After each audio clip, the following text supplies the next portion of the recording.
तुम्हाला तुमच्या computer skills upgrade करायच्या आहे? दिशा कम्प्युटर इन्स्टिट्यूट घेऊन आले आहेत महा डिस्काउंट ऑफर। आता कोणताही कोर्स करा फक्त 1800 रुपयांमध्ये। ओबीसी नेते लक्ष्मण हाके आता आपल्या बरोबर आहेत। काल राष्ट्रवादीचा वर्धापन दिन होता। त्या वर्धापन दिनामध्ये अजितदादांनी वक्तव्य केले की काही जण जाणीवपूर्वक आपली बदनामी करतात, सामाजिक न्याय विभागाचा निधी अडवला, त्या निधीवरून त्यांनी असा उल्लेख केला की जाणीवपूर्वक त्यांची बदनामी केली जाते। बघा, अजितदादा पवार गेल्या कित्येक वर्षापासून अर्थमंत्री पदावरती परत परत परत सांगतोय की गोचिड्याप्रमाणे चिकटून बसलेले आहेत। त्यांनी जे काल केलेले दावे आहेत हे महाराष्ट्रातल्या ओबीसींची आणि सामाजिक न्याय विभागाची, सामाजिक न्यायाच्या प्रतीक्षेत असणाऱ्या दीनदलित आणि आदिवासी विभागाची दिशाभूल करणार आहेत। आणि महाराष्ट्राच्या एवढ्या मोठ्या पदावरती म्हणजे उपमुख्यमंत्री पदावर राहणारा माणूस, अर्थमंत्री पदावर राहणारा माणूस एवढी दिशाभूल करणारी माहिती कशी काय देऊ शकतो, हा खरं आमच्या समोरचा प्रश्न आहे। म्हणून आम्ही काल राष्ट्रवादीचा वर्धापन दिन नसून आम्ही सामाजिक न्यायाच्या प्रतीक्षेत असलेल्या बांधवांच्या वतीनं आम्ही काळा दिन साजरा करावा असं आव्हान आम्ही काल जनतेला केलेलं होतं। दिशाभूल केली असं तुम्ही कसं म्हणू शकता? काय आपल्याकडे आकडेवारी? बघा, महाज्योतीच्या संदर्भात फक्त बोलायचं म्हटलं, 2024-25चं फक्त बोलायचं म्हटलं तर महाज्योतीला इमारत निधी 110 करोड रुपये मंजूर केला। त्यातले 60 कोटी रुपये फक्त दिले आणि ते महाज्योतीचं ऑफिस खडकी वगैरे परिसरामध्ये 1000 स्क्वेअर फुटाच्या ऑफिसमध्ये सुरू आहे। आणि सारथीला मात्र 1900 करोड रुपये मंजूर होतात इमारत निधी म्हणून। आणि एखाद्या 5 स्टार हॉटेलला लाजवेल अशी इमारत पुण्यात प्राईम लोकेशनला उभी राहते। हा झाला इमारत निधी। आता 2024-25ला सारथीला 300 करोड रुपये मागितले जातात, मंजूर होतात, मिळतात मात्र 450 करोड रुपयाच्या आसपास। महाज्योतीला 297 करोड रुपये मंजूर होतात पण मिळतात मात्र 207 करोड रुपये, म्हणजे 90 करोड रुपये कमी। आता सारथीच्या तुलनेत महाज्योतीला आवश्यकता नाही, तर सारथीच्या दुप्पट महाज्योतीला पैसे मिळणं आवश्यक आहे, कारण महाज्योतीच्या विद्यार्थ्याची संख्या सारथी किंवा बार्टीपेक्षा दुप्पट आहे। इथं महाज्योतीची दिशाभूल केली जाते। हा झाला तिसरा प्रश्न। आता इतर संस्थांच्या म्हणजे आदिवासी आणि सामाजिक न्याय विभागाचा एका वर्षाचा फक्त विचार केला, फक्त एका वर्षाचा 24-25चा, तर आदिवासी व सामाजिक न्याय विभागाचे 1827 कोटी रुपये अजितदादा पवारांनी लाडक्या बहीण योजनेसाठी वळवलेले आहेत। आणि गेल्या मागील 5 वर्षाचा ज्यावेळी आपण सरासरी काढतो त्यावेळी 7117 करोड रुपये सामाजिक न्याय व आदिवासी विभागाचे पैसे हे या सामाजिक न्याय विभागाला कमी मिळालेले आहेत। किती पैसे गेल्या 5 वर्षात? 7317 करोड रुपये। काय सांगतात हे अजितदादा महाराष्ट्राची दिशाभूल करतायत।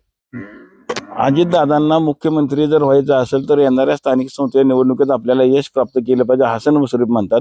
त्याचबरोबर तटकरीने देखील तीच रेग भरलेली। त्यानंतर आपले झिरवळ साहेबांनी बी असे वक्तव्य केले की अजितदादा हे मुख्यमंत्री असायला पाहिजे। मग एकंदरीत सगळ्यांना वाटतं की अजितदादा आता मुख्यमंत्री व्हावेत। हे बघा, महाराष्ट्राचं मुख्यमंत्री होणं म्हणजे गुलाबी जॅकेट घालणं एवढं सोपं नाही।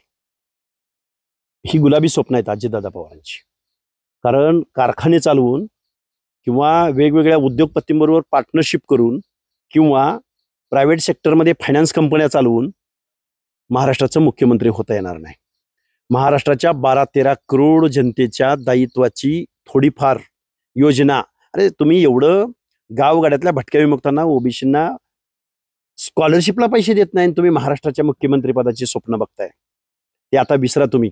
काकाला जमलं नाही राजकारण करायचं, 1.5-2 जिल्ह्याच्या पुढे तुमचा पक्ष तुम्ही घेऊन जाऊ शकला नाही, तुम्ही काय बोलताय? महाराष्ट्राच्या मुख्यमंत्री पदाची स्वप्न बघताय तुम्ही, ही दिवा स्वप्न आहेत, ही अजितदादांची गुलाबी स्वप्न आहेत। शिंदे गटाच्याही काही आमदारांनी दादा निधी देत नाहीत म्हणून तक्रारी केल्या होत्या, मात्र त्यावर दादा म्हणतात की मग खिशामध्ये निधी घेऊन बसतोय का? हे बघा, खिशामध्ये निधी घेऊन बसायचे दिवस आहेत का? आता सुटकेस घेऊन जावी लागते दादा।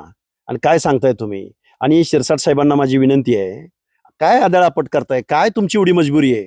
गेल्या 5 वर्षामध्ये 7317 करोड रुपये कमी मिळालेत सामाजिक न्याय विभागाला। हा आमचा दावा आहे। या मंत्र्यांनी पण पुढे आलं पाहिजे आणि सांगितलं पाहिजे।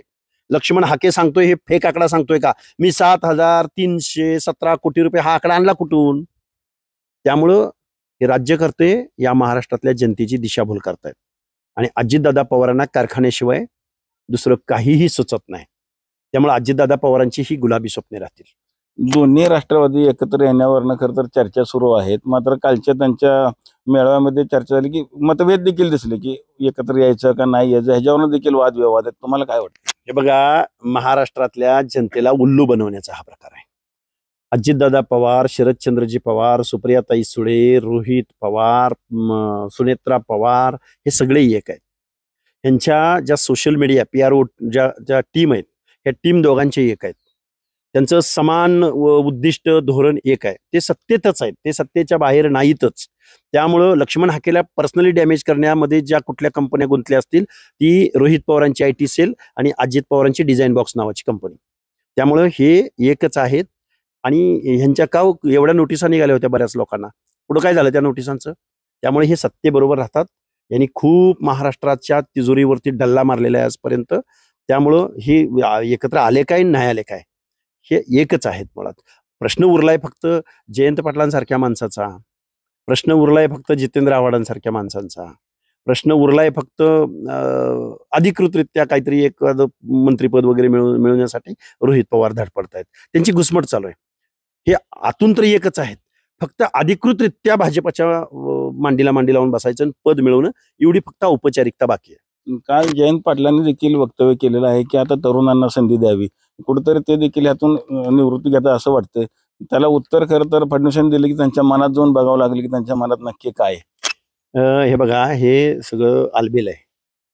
जयंत पाटील असतील किंवा शरदचंद्रजी पवार असतील किंवा कोण असतील, ही सगळी लोक ह्यांनी मनातनं भाजपला वरलेलं आहे.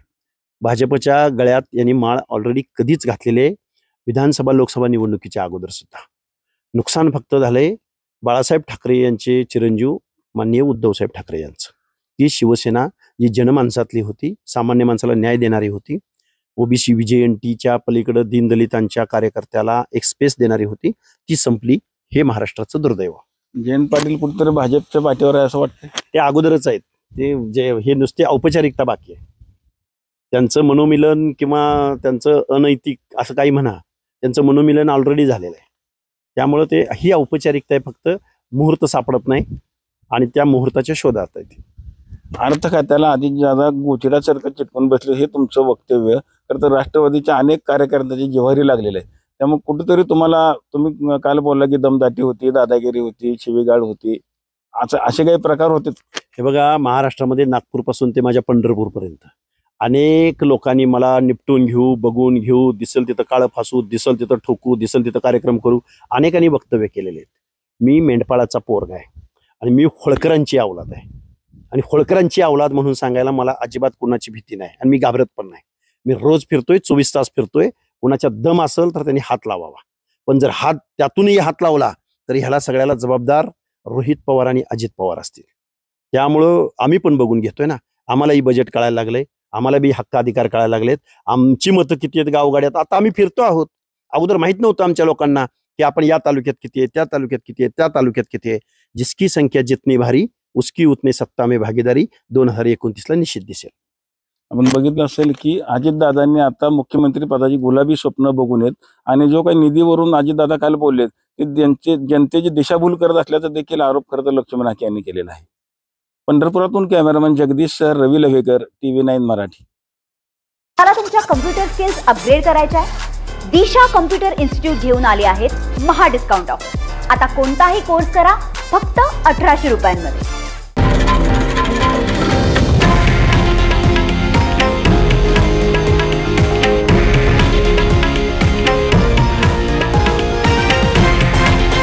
हे आहे देशातील नंबर 1 न्यूज नेटवर्क आणि आपण पाहत आहात TV9 मराठी, एकमेव.